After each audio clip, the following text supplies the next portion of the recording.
Acabamos de escuchar a la ministra haciendo una referencia al Global Gateway.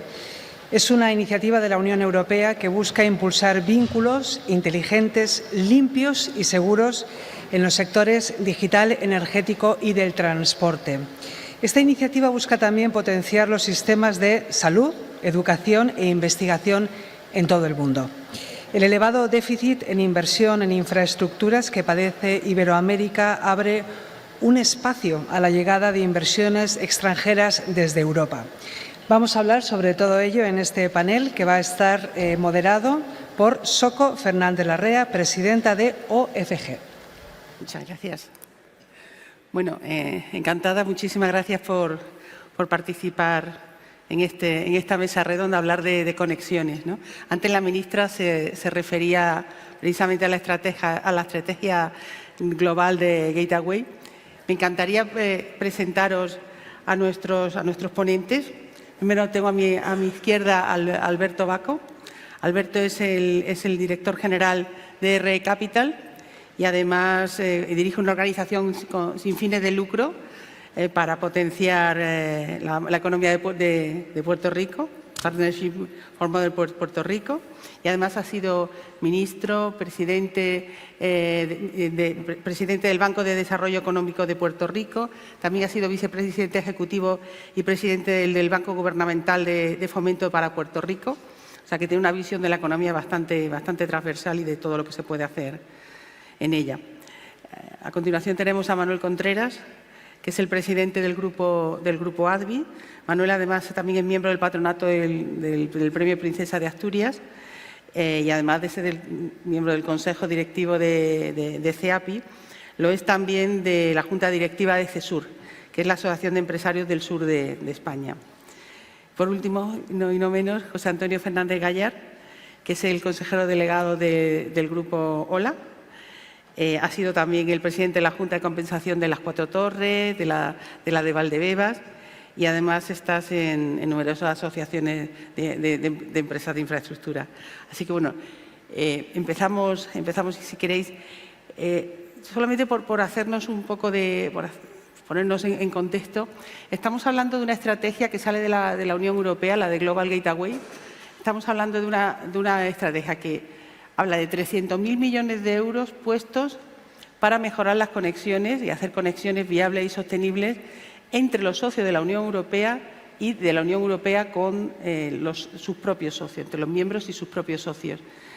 Hablamos de infraestructuras con proyectos que tienen que ser sostenibles, que tienen que adecuarse a los objetivos de desarrollo sostenible de la Unión Europea y que además tienen que hacerse con el sector privado.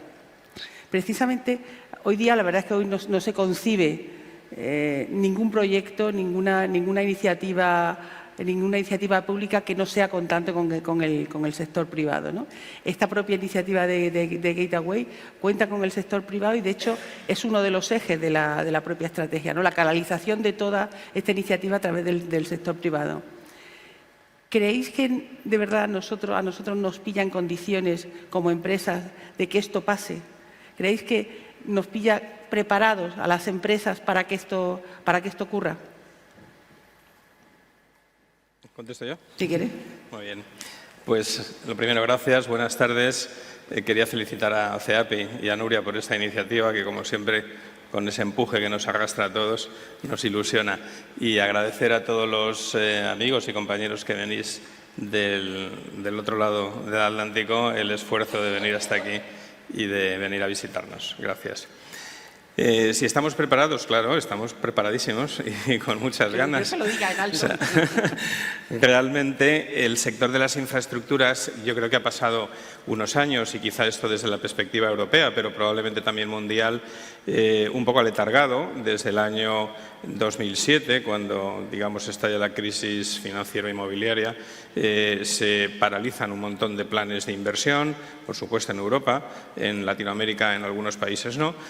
Pero el mundo necesita muchísimas más infraestructuras. Es consecuencia, esta mañana creo que decía Enrique Iglesias, que desde hace 75 años aquí hemos pasado de 2.500 millones de habitantes a 8.000 que cumplimos en diciembre del año pasado, y eso significan infraestructuras, significan redes de transporte, pero cuando pensamos en infraestructuras no solo son carreteras, son infraestructuras sanitarias, son hospitales, infraestructuras de telecomunicación, de transporte, de generación de energías limpias, etcétera, etcétera.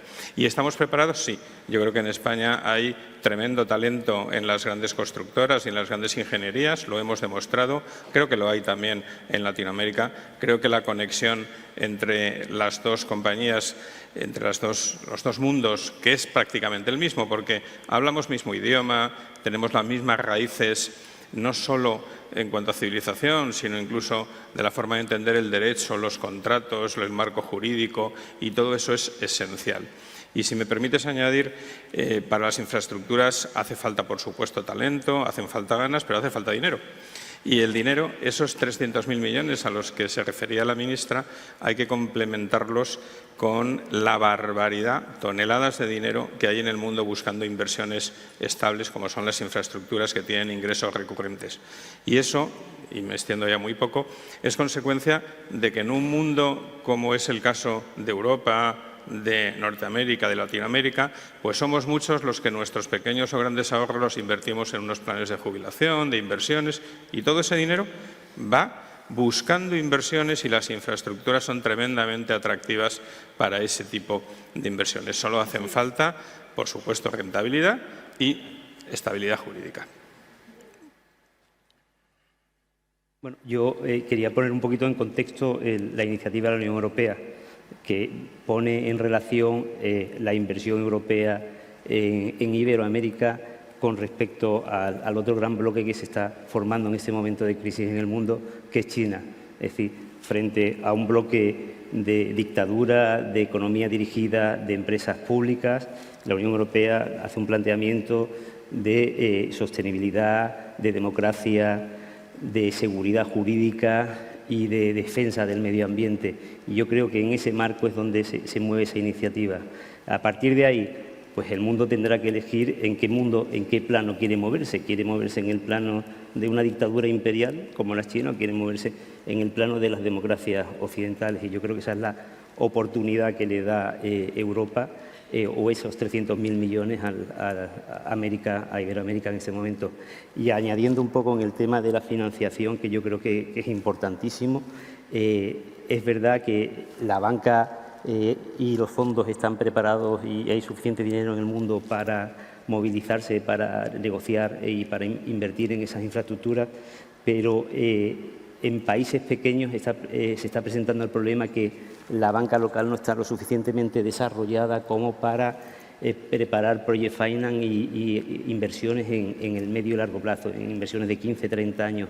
Con lo cual yo creo que sería muy bueno también que la banca multilateral formara a esas bancas locales y además fuera el financiador de esas bancas locales para que pudieran aportar dinero al desarrollo de sus países, porque es verdad que se moviliza mucho dinero para Chile o se moviliza mucho dinero para México o para Brasil, pero en países pequeños es muy complicado que por su propia estructura financiera desarrollen proyectos que puedan financiarse.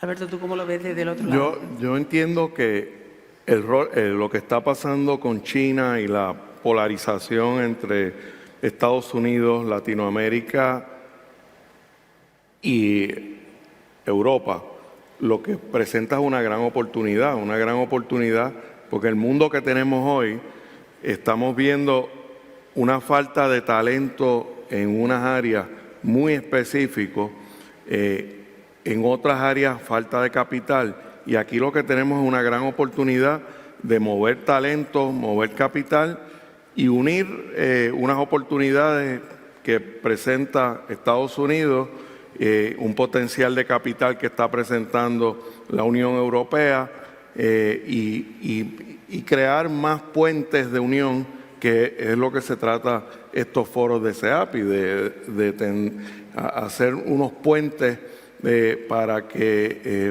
las empresas formen más alianzas. ¿Y qué son esas alianzas? Pues mover capital, mover talento, y ahí está. Ahí están las oportunidades en este momento.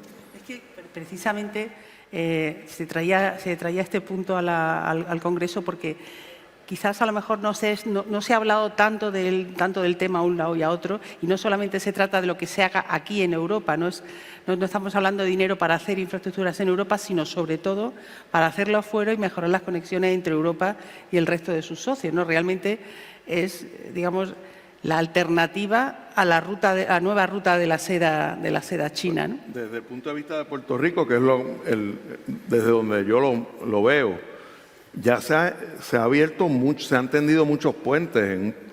La banca española tendió unos puentes inicialmente con Paco Luzón y fue a través de Puerto Rico. La industria de seguros tendió unos puentes a través de Mapfre. Y ahora se ve ese crecimiento. Las empresas de infraestructura han tendido puentes, en el caso a través de Puerto Rico. Y desde nuestro pequeño mundo nosotros hemos visto cómo poco a poco. Ahora hay otras necesidades y otros recursos.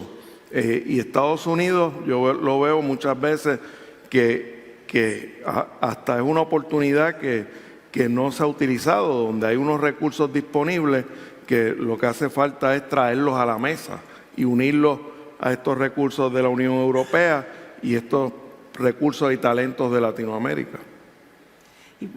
José Antonio y Manuel, supongo que vosotros habéis vivido, como hemos vivido tantos, cuando estaban licitando obras, digamos, la competencia desleal que teníamos por parte de China. O sea, llegaban con su dinero, la financiación, otras reglas del juego, como bien decía Manuel. ¿Creéis que esto de verdad, el hecho de tener ahora esa financiación, que con la mochila de la financiación, eso va a ser de verdad una ventaja competitiva y que vamos a poder sacar provecho de ella precisamente en todas esas licitaciones, el hecho de poder llevar la iniciativa con la financiación?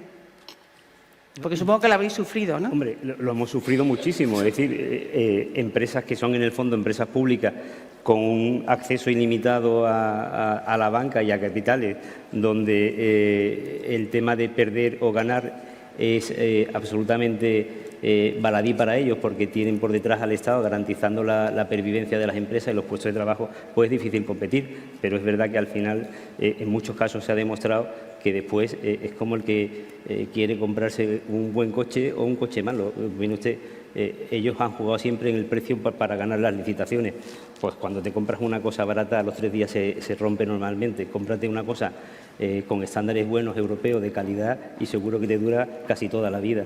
Pues eso está pasando, pero desgraciadamente hemos sufrido durante un periodo de tiempo importante esa falsa o desleal competencia por parte de estas empresas. Y ahí yo creo que más que el hecho de tener el apoyo, que es importante, de la Unión Europea como cofinanciadores, lo importante de verdad es el sello que lleva detrás, la sostenibilidad, la calidad, la ingeniería buena de desarrollo y los grandes profesionales y el buen nombre de las empresas, que se juegan mucho cada vez que hacen un proyecto. Sí, bueno, yo añadiría, casi lo ha dicho todo Manuel, ¿no? Y lo ha dicho antes también muy bien, con los valores europeos en contraprestación de una autarquía, ¿no? China, que son inteligentes, en esa nueva ruta de la seda ha, digamos, irrigado con dinero 140 países. En el mundo hay 190, 192, 193 países más o menos, ¿no? Eso da idea de la penetración de China y del largo plazo de su planteamiento, puesto que el 51% ha de ser público y vienen con la mochila de la financiación. Es una competencia, bajo nuestro punto de vista, bastante desleal, porque nosotros competimos, digamos que con una bola de hierro atada al tobillo. Pero a ellos les cuesta, por lo que antes yo decía, porque no es ni la misma cultura, ni la misma forma de hacer los negocios, ni la misma, digamos, profesionalidad del trabajo bien hecho, y ni mucho menos conocen, lógicamente, los planteamientos técnicos, jurídicos, etcétera, que nosotros tenemos. Es que América Latina y nosotros, bueno, es muy manida la frase de que somos hermanos, pero es que es una verdad como un templo, con además el valor añadido de la complementariedad. Nosotros tenemos quizá más experiencia, ¿vale?, y algo más de financiación, pero América Latina tiene juventud, ilusión, mucha más. Ahí está digamos, correlacionado con la juventud y, por supuesto, una formación excepcional. Entonces, esa complementariedad es el momento, claro. El know-how local de saber qué es lo que funciona en cada uno de los sitios, ¿no? Y si me permites, hay un punto también importante que es la transmisión de conocimiento y el tema que mal llamado, mal valido de la subcontratación, pero en el fondo lo que estás transmitiendo es conocimiento y experiencia a empresas que no la tienen en proyectos que desconocen.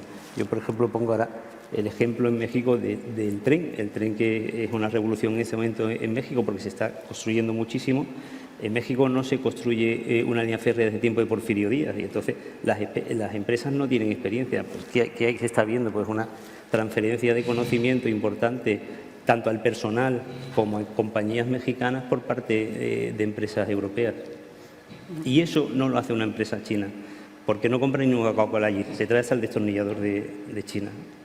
Hay un punto muy importante y es en las áreas que no se construye nada desde hace 50, hace 75 años, que hay infraestructuras que están básicamente obsoletas y llega un momento que todo eso crea una oportunidad inmensa que se une a toda esta juventud que provee América Latina. Yo diría que lo que hay que mirar es la gran oportunidad y no pensar en las limitaciones y no pensar en los términos típicos de los economistas, de los ciclos típicos, porque estamos enfrentándonos a un cambio tecnológico en una era donde podemos asumir un liderato para unos cambios transformacionales. Y yo entiendo que al haber ese poder de China y esa fortaleza que está demostrando, lo que crea es una oportunidad para este otro grupo de entonces crecerse, trabajar con esas infraestructuras que necesitan rehacerse y unirse en lo que cada cual puede aportar. Es que además estamos en un entorno como es CEAPI, que lo que promociona precisamente son las alianzas, ¿no? Y no sé si se conoce, pero de esos 300.000 millones hay casi la mitad que van destinadas a África. Entonces, ¿somos conscientes de que precisamente en un entorno como CEAPI se pueden crear alianzas no ya para trabajar en la región iberoamericana, que existen y además hay una experiencia, sino también para hacer alianzas, para trabajar juntos, empresas de los dos lados del charco para trabajar en África? Bueno, pues mira, yo te contesto, por supuesto, sí, pero incluso antes que África te pondría Estados Unidos. Nosotros hacemos en OLA pues prácticamente la mitad de nuestra producción, 1.300 millones largos en Estados Unidos, y en Estados Unidos, si me permites la broma, pues el negocio de la construcción es como poco sexy, ¿no? El de las infraestructuras, porque hay otros negocios, digamos, que a ellos les convienen más, como puedan ser los tecnológicos. Pero claro, la tremenda formación, porque el problema que va a tener el mundo en los próximos 10 años son los recursos humanos. No solo el mundo de las infraestructuras, en general, los recursos humanos. Pues por eso yo siempre digo que realmente la ventaja competitiva de cualquier compañía es su talento. Es lo que la va a diferenciar, porque el resto casi todo se va a poder comprar. Lo que va a diferenciar una de otra es su talento. Absolutamente, y por eso antes he aludido a la juventud, la ilusión y la formación que yo veo que tienen. Desde luego nosotros estamos en México, en Panamá, estamos en Perú, en Colombia, en Chile, y es una calidad, digamos, de recursos humanos, y hablo a nivel de ingenieros y de economistas y de administrativos y de capataces y de jefes de obra, y en Estados Unidos es que hay un plan de inversión en infraestructuras brutal. Pero para no eludir tu pregunta, claro que sí, África necesita necesita también un montón de infraestructuras, porque no hay nada más que ver. En Google hay un contador en el que tú ves la población mundial, que es como un cuentakilómetros de los coches antiguos, ahora son digitales, claro, ¿no? Y la población mundial es acelerado. Cuando tú desagregas y pones el contador de España, España es tac, El tema tac, de desagregar. tac. Cuando ves Nigeria, casi no ves las cifras pasar, porque va a una velocidad de vértigo, ¿no? Pues si es que las infraestructuras van, porque lo que generan son felicidad para esa población. Solo un apunte más, África tiene un problema, y es compliance. Y claro, las compañías cotizadas, como es el caso de la nuestra, pues ahí patinamos. Bueno, si realmente, precisamente con fórmula de colaboración público-privado, se pueden hacer, digamos, infraestructuras que estén de alguna manera bajo el auspicio de la Unión Europea y con un cierto arbitraje internacional, quizás fueran posibles cosas que hoy por hoy quizás sean más complicadas de hacer, ¿no? ¿Vosotros veis esa posibilidad de unirse entre empresas de los dos lados del charco para hacer cosas fuera de la región? Nosotros lo hacemos. Nosotros colaboramos con empresas ajenas a terceros países y vamos junto a terceros países.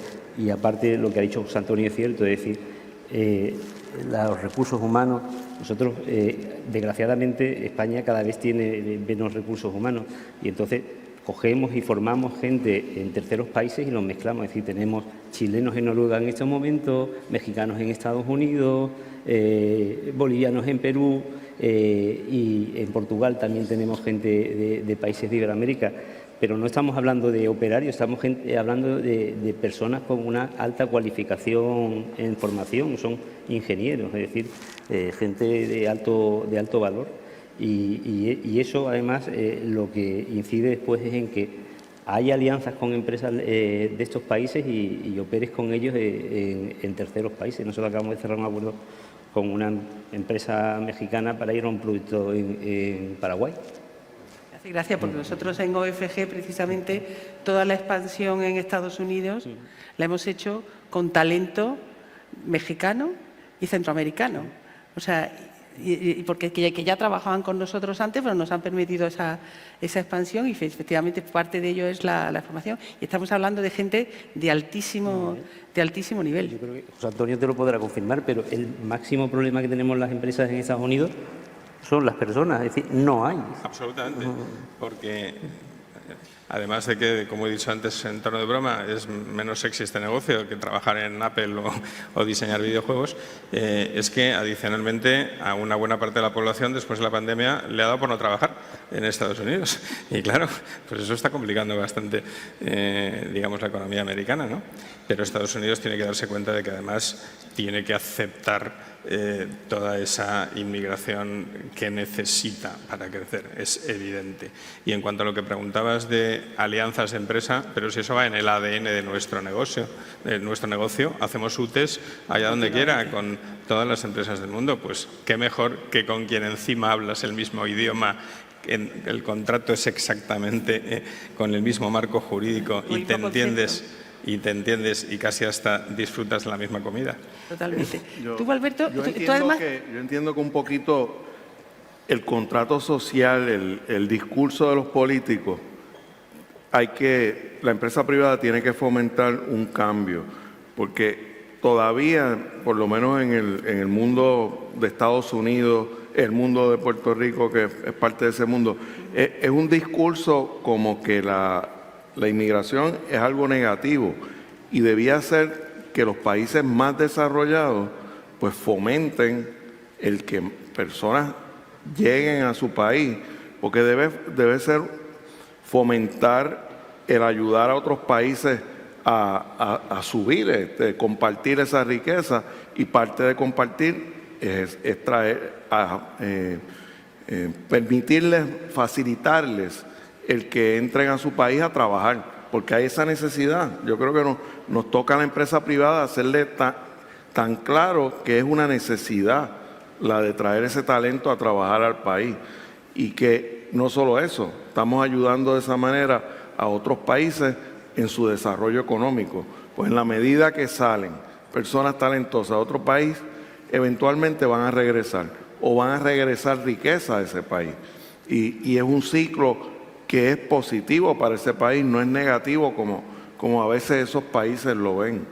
No, y sobre todo que estamos hablando de que una de las cosas que se pretende fomentar con estos proyectos es precisamente la sostenibilidad, el impacto positivo en cada uno de estos países. Yo siempre hablo de que no solamente necesitamos tener autorizaciones y permisos para trabajar y el contrato, sino que necesitamos también una licencia social para operar, ¿no? Y yo creo que parte de lo que este proyecto está de alguna manera impulsando es justamente que lo hagamos de la mano de la comunidad, ¿no? Y dejando impacto en el país. Y parte de ese impacto puede ser precisamente esa creación de empleo y esa mejora del nivel de compromiso, ¿no? Sí. Os quería preguntar también, uno de los ODS era precisamente en el que está alrededor del cual se mueve el Gateway, es precisamente el 9, que se refiere a industria, innovación e infraestructuras, ¿no? Precisamente para asegurar con el fin de asegurar la industrialización inclusiva y sostenible, así como la innovación en la infraestructura, buscando fomentar las fuerzas económicas dinámicas y competitivas, pues son las que verdaderamente generan el empleo y los ingresos, que es lo que estamos hablando. Al final estamos buscando ser una industria 4.0. ¿Cómo andamos? ¿Cómo de lejos está ese objetivo? Bueno, a ver... Porque la construcción nunca nos hemos caracterizado por ser los más digitales y, sin embargo, tenemos ahí un reto importante que nos puede hacer muchísimo más competitivos, ¿no? Sí. Yo creo que la construcción hasta hace pocos años, digamos, digería mal las innovaciones, tenía poca inversión en I+D+I. Eso es absolutamente necesario. Creo que el mundo se ha puesto a las pilas en ese objetivo de cuidar el medio ambiente y de mimar al planeta, y Latinoamérica es asombroso en eso, ¿eh? Cuando tú viajas por Ecuador, por Perú, por Colombia, por México y ves cómo protegen la naturaleza, los españoles lo vemos con envidia, porque no en vano pues hemos machacado una buena parte de la costa en España. Latinoamérica tiene la oportunidad de hacerlo mucho mejor que nosotros, ¿vale? Pero desde el punto de vista que me preguntas, yo creo que las compañías ya sí que estamos innovando mucho más, estamos acelerando en toda la digitalización, en todos los desarrollos tecnológicos constantes. Desde luego nosotros estamos trabajando con BIM en una buena parte de grandes proyectos, hemos recibido bastantes premios a la innovación, pero la verdad es que yo no me conformo, ¿eh? Yo creo que la industria de la construcción tiene que acelerar en esa innovación. No es fácil, ¿eh? No es fácil, porque al final en la cadena uno paga, otro diseña y otro construye y otro explota. Entonces, claro, la innovación empieza desde el principio de la cadena, que no siempre lo controlas. Es más fácil innovar en un design and build que en un puro negocio de construcción, en el que haces prácticamente lo que te dicen. Pero yo creo que ya el mundo empieza a acelerar en ese sentido. Totalmente de acuerdo con lo que dice José Antonio, pero añadiría además que también eso nos obligaría a cambiar el modelo de contratación que tienen las administraciones. Es decir, es un modelo basado única y exclusivamente en el precio y hace que la construcción sea un negocio, aparte de ruinoso, con poco margen para después la inversión en muchísimas más cosas. Lógicamente, y estoy de acuerdo contigo, si tú estás en la cadena completa, pues eso te permite otras utilidades y otra manera de enfocar el negocio y de reinvertir y mucho en investigación y desarrollo. Pero yo creo que las administraciones, vuelvo a repetir, deben plantearse primero que las empresas constructoras no somos ONG que le financiamos y le regalamos y donamos infraestructuras, y por otro lado que lo bueno y la calidad y la innovación cuesta dinero y hay que pagarlo. Sí, no iba a añadir que nosotros tenemos bastante actividad en los países del norte de Europa, por ejemplo en Suecia, en Noruega, en Irlanda, y en el caso de Suecia utilizan unos procesos colaborativos bastante inteligentes, y es que, digamos, seleccionan en un primer approach en el precio a 3, 4, luego se quedan con 2 y al final con 1, y no le fuerzan a precios, sino utilizan el talento que hay dentro de la compañía, que hay y mucho, y a partir de ahí, fijado un precio objetivo, comparten las desviaciones y comparten también en otro porcentaje las pérdidas hacia arriba, porque el receptor del activo. Y eso hay que hacerlo. Hay que dejar de mirar a los contratistas, digamos, como que es un puro juego a ver qué sacas de la administración y la administración cómo te aprieta, y empezar a colaborar, porque hay mucho talento. Y esto aplica especialmente a América Latina, que tiene una geografía diabólica, no en vano los Andes es una cadena montañosa probablemente de las más jóvenes, una geología diabólica, una geotecnia terrorífica, y hace falta mucho talento que no solo lo tiene la administración, lo tienen muchas constructoras y desde luego muchas constructoras que seguro aquí tienen muchos de mis compañeros. ¿Me vas a permitir que añada a lo que decía José Antonio con un ejemplo del que me siento muy orgulloso? Es un proyecto que nosotros ganamos en Noruega, siendo los más caros, frente a una empresa pública noruega y una empresa noruega de capital noruego. Y llegó incluso al Parlamento. Y la pregunta al ministro fue ¿por qué le adjudican la obra a una empresa latina y siendo más cara que las empresas noruegas? Y el ministro respondió porque tecnológicamente son superiores. Ese es el hecho diferencial que nos hace ganar, y ese es el hecho que necesitamos que en los proyectos la Administración sea más generosa para seguir invirtiendo en investigación, en desarrollo y mejorando nuestros productos y nuestras empresas. Los nacionalismos son malos y desde el punto de vista empresarial son letales. Totalmente de acuerdo. Bueno, tenemos que ir terminando. Quería que cada uno de vosotros me hiciera un colofón. Si tuvierais ahora mismo, os dijera, oye, para ti son 1.000 millones. Y si os pusieran 1.000 millones a cada uno para hacer las infraestructuras que quisierais, donde quisierais. ¿Podemos ir a Punta Cana con los 1.000 millones? Ya estuvimos el año pasado, el año que viene a Colombia. ¿Qué infraestructura? ¿Qué creéis? Cuando digo infraestructuras, lo digo en sentido amplio. No solamente estoy pensando en puertos, carreteras, que se me va la mente para allá, pero también infraestructuras sanitarias, infraestructuras de telecomunicaciones.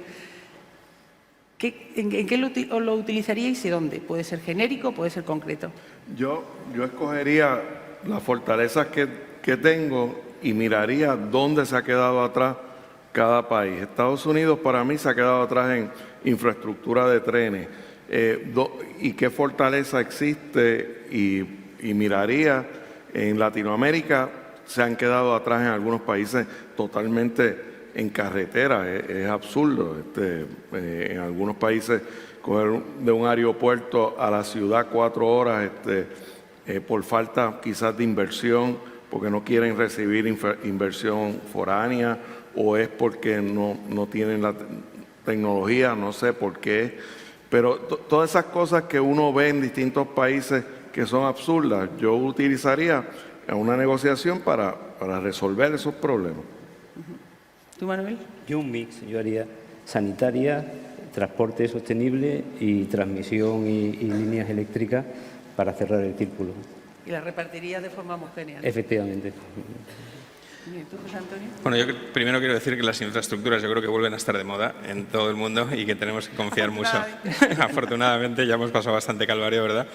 Y por ir a lo concreto, yo invertiría seguramente en infraestructuras sanitarias. Cada día nos empeñamos en vivir más y además queremos vivir mejor y nos cuidamos más.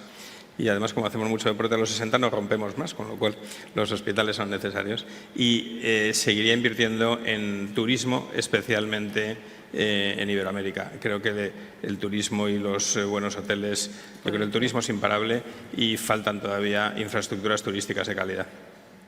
Yo creo que lo que se ha podido quedar claro en esta mesa, supongo que no sé si estaréis de acuerdo los que nos oís, que ahora tenemos el dinero, pero que ya teníamos el talento, teníamos la tecnología y que solamente faltaba el acompañarnos con esa mochila.